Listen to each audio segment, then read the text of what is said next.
είμαστε υπεύθυνοι να βοηθήσουμε αυτούς που κάνουν. Γιατί το θέατρο γίνεται από δύο πλευρές. Γίνεται από αυτή την πλευρά, που είμαστε αυτοί που θα κάνουν κάτι, και από την άλλη πλευρά που είναι αυτοί που βλέπουν. Αν αυτοί που βλέπουν δεν δουλέψουν με αυτούς που κάνουν, ναι, βάγισε και πνίγεται. Αλλά και εδώ είναι το παράξενο.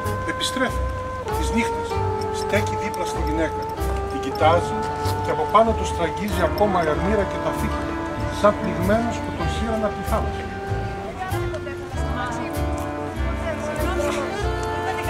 Εμείς οι άνθρωποι είμαστε ριζωμένοι στη στεριά. Δεν συμφωνώ μαζί σας. Δεν είναι η στεριά ο φυσικός μας χώρος. Δεν με πείθετε. Δεν είμαστε χερσαία ζωά. Δεν με πείθετε, όχι. Αντίθετα θα έλεγα πως αν είχαμε αποτελεσματική διαλέξη να ζούμε με τη θάλασσα ή ακόμα πιο καλά μέσα στη θάλασσα, αν είχαμε δοθεί σε αυτή, θα είχαμε φτάσει.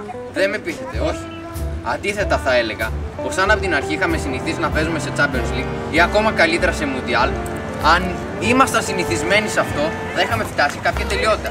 Θα ήμασταν καλύτεροι και πιο ευτυχισμένοι. Επιλογή σε ποιο θέμα ακριβώς?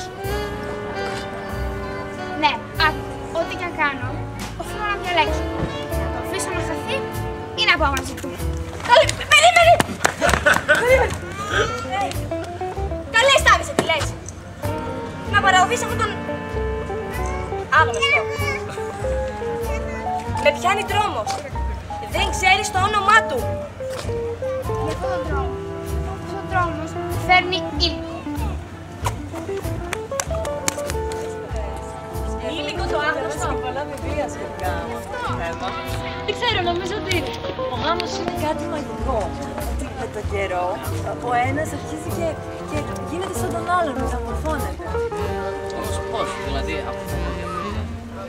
Ναι, ακριβώς. Για τις κλήσεις δεν θα γίνει. Γιατί σήμερα δεν βλέπουμε